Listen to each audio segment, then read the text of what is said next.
नमस्कार दर्शक बंधु एबे वर्तमान किछि दिन हला सोशल मीडिया माध्यम रे गोटे पोस्ट ये बहुत मात्रा रे वायरल हबारे लागिछि। जो पोस्ट रे लिखा है ओडिशा रे देशी विदेशी मद बंद।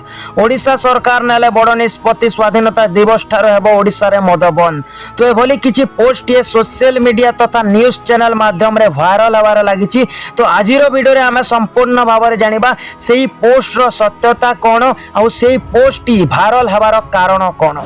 दर्शक बंधु ओडिशा रे देशी विदेशी मद बंद। ओडिशा सरकार नेले बड़ निष्पत्ति स्वाधीनता दिवस ठार ओडिशा रे मद बंद। एभली किछि लेखिक सोशल मीडिया रे पोस्ट करथिले सामाजिक गणमाध्यम न्यूज 18 ओडिया। तो जेते बेले एही पोस्ट धीरे धीरे सोशल मीडिया माध्यम रे वायरल हबारे लागिला तो एही पोस्ट को देखि किछि मद पिउथिबा व्यक्ति माने चिंतित हेबा बेले किछि लोके खुशी अनुभव करुथिले। तो यही पोस्ट जिते बेले सोशल मीडिया माध्यम रे धीरे धीरे वायरल होबारे लागिला तो यही पोस्ट को नहीं INPR डिपार्टमेंट ओडिशा तरफ लिखा जाइछि सामाजिक गणमाध्यम रे प्रसारित हेउथिबा एभली किछि फेक न्यूज प्रति सचेतन रहंतु। सबु बेले सरकारी सूत्ररु प्रदत्त तथ्य उपरे गुरुत्व दियंतु। एभली मिथ्या गुजब प्रसारणरु निवृत्त रहंतु। एहा बेआईन अटे एमिति किछि लेखिकी फेक न्यूज रे संबोधित करी INPR डिपार्टमेंट ओडिशा तरफ सूचना दिया जाइछि। दर्शक बंधु बीजेपी सरकार गठन करिथिबा बिहार गुजरात नागालैंड मिजोराम भली तमाम राज्य रे मद उपरे कटकणा लगा जाइछि। एबे वर्तमान नेक्स्ट टार्गेट रे अछि ओडिशा। किछि दिन तले केंद्र मंत्री धर्मेंद्र प्रधान कहिथिले जे जदि ओडिशा रे बीजेपी सरकार गठन हेबो तो प्रथमे आमे मद उपरे एक्शन नेबा। दर्शक बंधु मद गोटे एमितिया जिनिस जहार महिमा कहिले सरीबनी। आपण समस्ते भल भाबरे जानिछंती मद होछि बहुत बड़ क्षतिकार जिनिस। जो माने भी मद पिउछंती जो माने मद सेवन करूछंती से माने कोनोसी ना कोनोसी बड़ रोगर शिकार होई थांती।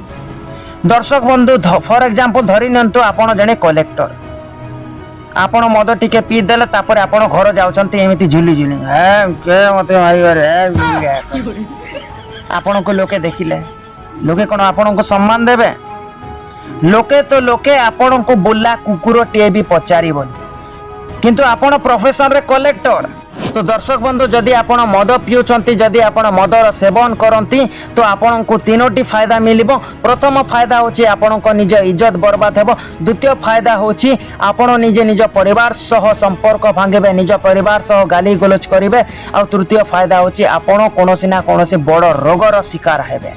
तो दर्शक बंधु आपण समस्त को मु हाथ जोड़ी विनती करिके वीडियो माध्यम रे कहबा को चाहूची जे आपण मद पीवा छाणी दियंतु और जे कोनोसी प्रकार रो आपण निशा द्रव्य व्यवहार करूछंती से सब को आपण जेते शीघ्र हे पाइबो सेते शीघ्र छाणी दियंतु। काहे कि ना मद आ निशा द्रव्य होची देह पई बहुत क्षतिकारक।